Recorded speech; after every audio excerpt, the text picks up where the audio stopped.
He hunted by gaslight, slipped through the fog like a ghost, and left behind bodies and no answers. Over 130 years later, the identity of history's most infamous killer remains a mystery.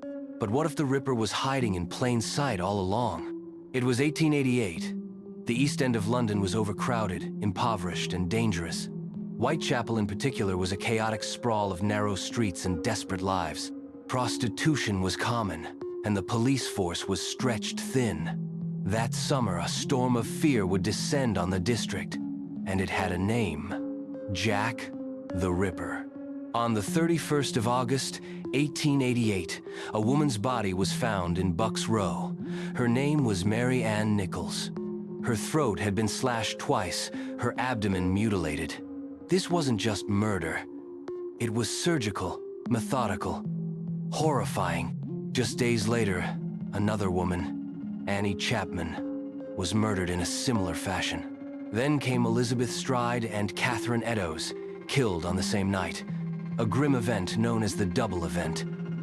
The final canonical victim, Mary Jane Kelly, was found on the 9th of November in her own room. Her body was so mutilated that even seasoned detectives were shaken. What terrified the public even more was the killer's apparent knowledge of anatomy. Organs were removed with precision. This wasn't a frenzied madman. It was someone who understood the human body. Maybe a doctor or a butcher? Then came the letters. One began with "Dear Boss" and was signed Jack the Ripper.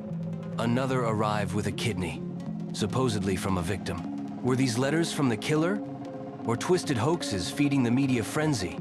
No one could be sure. Over the decades, hundreds of suspects have been named. A royal prince, a Polish immigrant, a painter, even famous author Lewis Carroll. But none were ever definitively linked to the crimes. The police of the time had limited forensic tools. Fingerprinting didn't exist. DNA was a century away. As suddenly as they began, the murders stopped. The Ripper vanished. Fear lingered.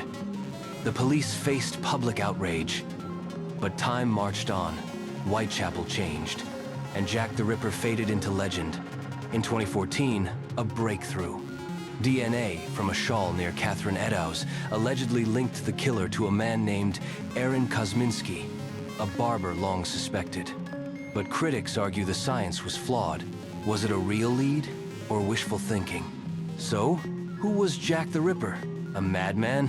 A genius? A ghost in the fog? Over a century later, his name still terrifies and tantalizes. But the real question is, what if he was never alone?